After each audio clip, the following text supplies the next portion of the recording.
on Tullow Rúnada.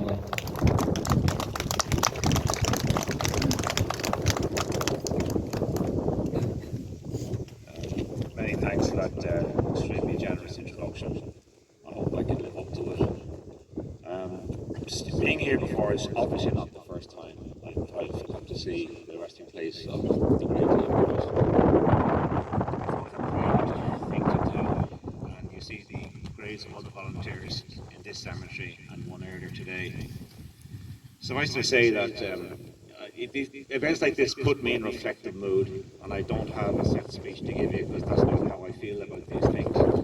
The history of Mellows and his comrades in the Irish Republican Brotherhood and the Irish Republican Army, that's accessible through libraries, that's accessible through the extant record, which we're going to turn to and discuss in a little bit in brief.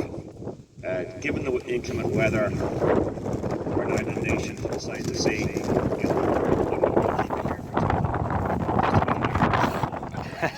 Through the first part of the speech, there'll be time for questions. Suffice to say that when I think of Mellows, I'm always reminded about what Patrick Pearse, Cormac Pearse, said about Robert Emmet. And I'm going to paraphrase this: that he lived a life that was almost Christ-like in its perfection.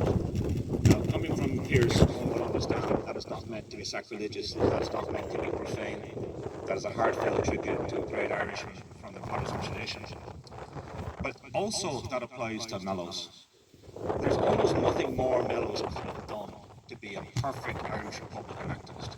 It would be very difficult for me to conceive anything, any stone he left unturned in his attempt, which he paid with his life in December 20th to bring the democratic Irish Republic into being. Irish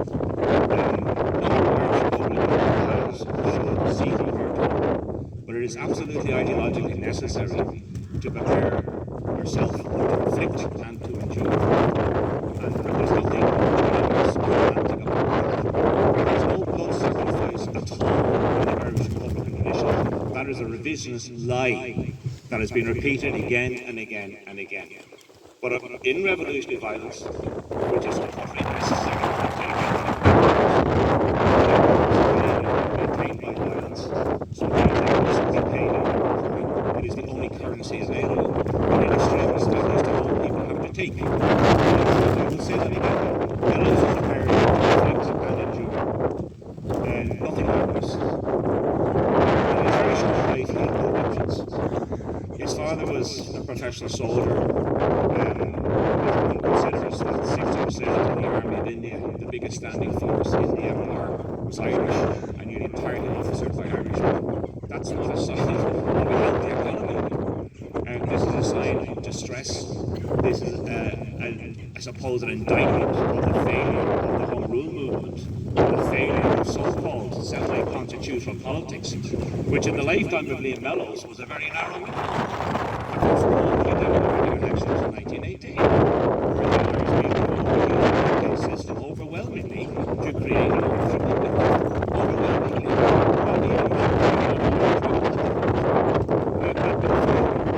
He was dead. And within a few short years, his body was very appropriate, as this is the language.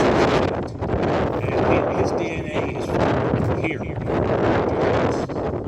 His father, of course, was a professional soldier because that's what he did. He's analog to Tom Clark, to James Connolly. And military life was often the only way to have any hope of not having to permanently emigrate. And the Irish were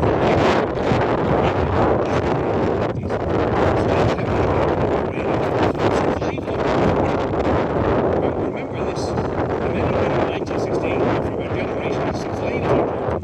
It was in living memory. I mean, my mother, I really knew her grandmother, and my mother's grandmother saw the victims of the North Farnham area, that a rural part on the outskirts of Dublin. This is what that would have been. Our country was sundered by British administration, and the basis demanded for victim politics.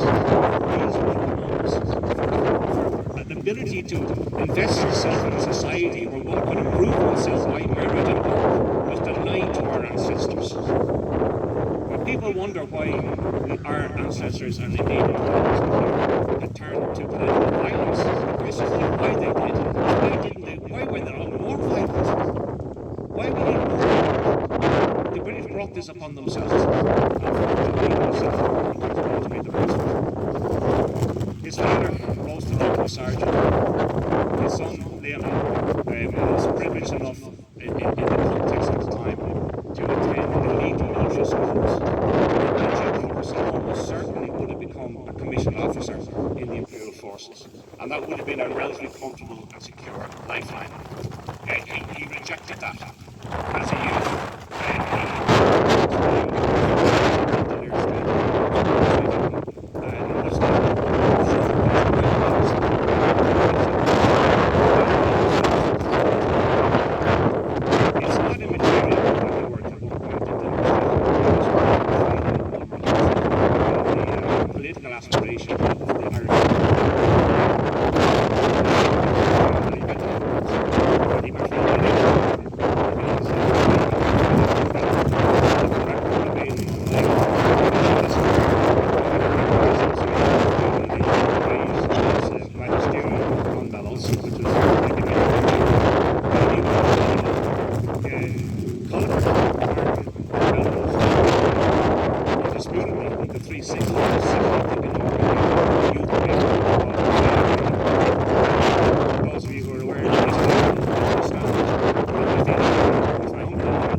It enabled Irish nationalists and Republicans to have their own memorials. Look in any town or city anywhere in Ireland, and please check this out, you will hardly ever see a memorial predating 1900, because the people who ran the cities were Empire loyalists, and those in the thrall of Empire loyalists, and they wouldn't permit us to commemorate our Fenian dead. Now we're putting that right, right here, right now, and on this day, to come out in that weather.